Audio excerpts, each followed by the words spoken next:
കുട്ടികളിലേക്ക് ഇത് എത്തിച്ചെങ്കിൽ മാത്രമേ ഇനി ഭാവിയുള്ളൂ നമുക്ക്. നമ്മളൊക്കെ ആയുസിന്റെ പകുതി മുക്കാലൊക്കെ ആയി. പക്ഷെ ഇനി വരുന്ന കുട്ടികളിലേക്ക് ജൈവ രീതിയിലുള്ള ജൈവ കൃഷി ആണ്. കൃഷി ഉണ്ടെങ്കിലേ നമുക്ക് നിലനിൽപ്പുള്ളൂ. ഇപ്പൊ എല്ലാ മേഖലകളിലും ഇപ്പം നമുക്കറിയാം, +2 കഴിഞ്ഞ് ചില കുട്ടികൾ ഡിഗ്രി പഠിക്കുന്നു, ചില കുട്ടികൾ കോഴ്സ് തിരഞ്ഞെടുക്കാൻ വേണ്ടി ഒരുപാട് കഷ്ടപ്പെടുന്നു. പക്ഷെ അഗ്രികൾച്ചർ മേഖലയിലേക്ക് എത്ര കുട്ടികൾ വരുന്നു എന്നുള്ളത് തീർച്ചയായിട്ടും നമ്മൾ മാതാപിതാക്കൾ ഒന്ന് ശ്രദ്ധിക്കേണ്ട ഒരു കാര്യമാണ്. കാരണം ഒരുപാട് സാധ്യതകളുള്ള ഒരു മേഖലയാണ് അഗ്രികൾച്ചർ.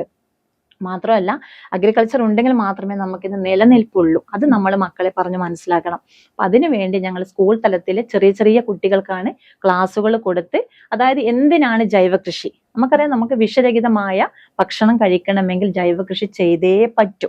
അപ്പൊ അതിന് ഉതകുന്ന തരത്തിലുള്ള ക്ലാസ്സുകൾ മാത്രമല്ല, ഓരോ കുട്ടികൾക്കും പല സ്കൂളുകളിലും നമ്മൾ കാസർഗോഡ്, കണ്ണൂർ ജില്ലകളിൽ നടപ്പിലാക്കിയിട്ടുണ്ട്.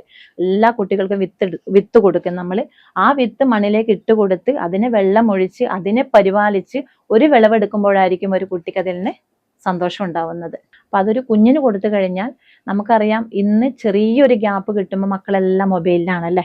സോഷ്യൽ മീഡിയ ആയാലും കമ്പ്യൂട്ടർ ആയാലും കുട്ടികളെല്ലാം നമുക്ക്, ഇപ്പൊ ഞാനൊക്കെ യാത്ര ചെയ്യുമ്പോൾ എപ്പോഴും കാണാം, നമ്മൾ അടുത്തിരിക്കുന്ന ആൾക്കാരെ പോലും കാണുന്നില്ല ഇന്ന്. അത് കുട്ടികൾ മാത്രമല്ല, നമ്മളെ പോലുള്ള ആൾക്കാരും അങ്ങനെ തന്നെയാണ്. അപ്പൊ അതിൽ നിന്ന് വ്യത്യസ്തമായി കുട്ടികളെ എങ്ങനെ മാറ്റിയെടുക്കാം, കൂടുതലും സോഷ്യൽ മീഡിയയിലേക്കൊന്നും പോകാതെ, സോഷ്യൽ മീഡിയ മാത്രമല്ല നമുക്കറിയാം ഒരുപാട് ലഹരിയും കാര്യങ്ങളൊക്കെ ഇന്നുണ്ട്, ഞാൻ അതിലേക്കൊന്നും പോകുന്നില്ല.